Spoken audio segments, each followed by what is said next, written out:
welcome back to my channel, where today I'll be showing you my new sewing project. So I wanted to create my dream wardrobe for a very long time, and I think the best way to do that is by sewing it myself. I don't make a lot of wearable pieces. I tend to make cosplay and edit clothing, so it's really exciting to actually get into making full pieces that are fully made from scratch. So I started out this project by picking my fabrics. I chose fabrics from Minerva.com because I find it so easy to get my fabric on there compared to all the fabric shops in person that either have really low end or really high end price points. And I chose a light cotton flannel fabric for this project because I knew it would be soft but also sturdy, and also I wanted something very breathable so I could wear it more times of the year. With my fabric bought, I then drew up a quick sketch of what I wanted to create, and the main thing I wanted to achieve for this project was a lot of pockets, so I decided to put 6 pockets on these pair of trousers, 2 internal and 4 external. And then I also wanted to add a little bit of interest by adding some wallet chains, and then so I don't have to worry about perfecting the fit, I decided to go for an elastic waistband, and just to make the trousers a little bit more interesting, I'm also going to make the bottoms elastic too. But now let's get on to the actual making process. Starting out with a big 2.5 meter long piece of cotton fabric, I cut out all the pieces I'm going to need for this project, starting out with the biggest pieces, which are the 4 leg panels. I decided to use this pattern piece I created for my Miku cosplay last year, as I really like the relaxed fit of this particular piece, and I knew it would be really easy just to extend them down a little bit more and make them 4 length trousers. I did really want to add pockets directly onto the panel pieces, but unfortunately the fabric wasn't wide enough to do so instead I cut these out separately. Honestly, I think this actually worked out better in the long run because I can have much bigger pockets in the final piece, which means I can fit my phone, my wallet and my keys all into one pocket, which is really helpful for everyday life. For all the external pockets, I made a pattern piece just so they were all even and I knew exactly what size they were going to be going into the project. And I went about cutting all these pieces out the same way I did the main trouser pieces,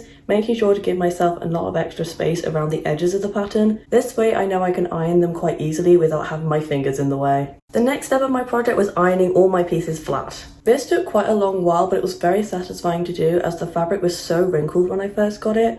I was worried the finished trousers would wrinkle really easily, but they don't seem to be as bad anymore. Maybe my ironing heat set them slightly, especially seeing as I ironed both sides of the piece. I wasn't originally going to iron the wrong side of the fabric as it's slightly fluffy, and I thought maybe that would ruin the texture, but I'm really glad I did, as it meant I would worry less about burning the right side of the fabric by going over it too many times, and I think this also added to the wrinkle-free nature of the trousers. Moving on now to the internal pockets. To sew each internal pocket, you first sew the pockets into place with the fabrics good sides facing each other. This will mean that the new seam created will end up on the inside of the finished trousers and it won't be sticking out the pocket. Then you need to flip the newly attached pockets out and pin the whole trouser piece together with a second trouser piece, and sew all the way along the outside of the pocket and up slightly at the bottom of the pocket to make the entrance a little bit smaller and the pockets much deeper. To make sure each side matched, I cut out a strip of cardboard the length of my hand and used it to mark where I wanted to sew up to. I also went ahead and sewed all the way down the side of the legs at this point, just so I had a more complete piece of fabric, which was much easier to maneuver on the next steps. Now for the fun part, the external pockets. Starting out with the pocket flaps, I traced all the way around my template and carefully sewed right along those lines and also up to the top edge. Next I flipped the pocket the right side out and sewed around the edge on the top to make it match the rest of the pocket later. It was a super quick and easy process, so easy in fact it made me wonder why I haven't made pockets like this before. They just always look so difficult to make, I'd never tried them before, and I'm so glad I decided to do them for this project. Then for the rest of the pocket, I started by doing a double folded hem on the top edge and then moved on to ironing in all the seam allowance on the remaining sides. I found this a little bit fiddly, but once I got the hang of it, it was quite a smooth process, especially seeing as if you go wrong in this stage, it doesn't really matter. You can just iron the piece back to flat and then start over again.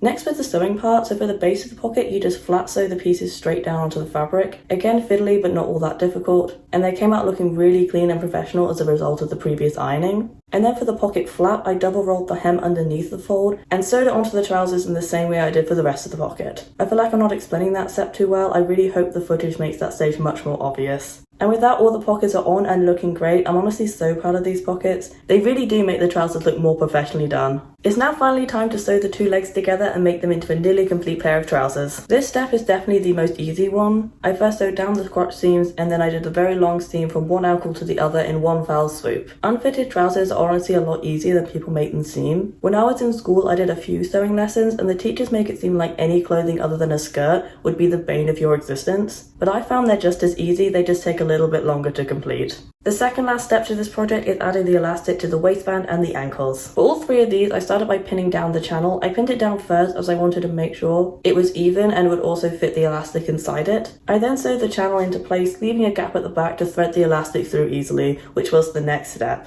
I stabbed through the end of the elastic with tweezers just so I had something to hold on to while threading it through. Otherwise it would have gotten lost somewhere in the channel. And once the elastic was all in place, I sewed the ends together and sewed that gap shut. And finally we can add on the wallet chains, which I bought off eBay. I really wanted to make them detachable, just so I could wash these trousers in the washing machine without destroying it, so I really needed to make little loops to put them through. Using a long strip of fabric, I made a very long tube which was very difficult to turn right sides out, and then I sewed down both sides again just to give it a matching thread detail that goes with the rest of the trousers. I then cut this tube into 4 equal pieces, sewed the pieces into little loops, and stitched the loops closed to hide the ugly edges. And then finally I sewed these onto the trousers where I wanted the chains to hang from. I decided the waistband and the bottom of the external pockets would be the best placement for these, as it meant I would still have very unrestricted access to the pockets. And that's my trousers all done, so we can finally go on to the reveal.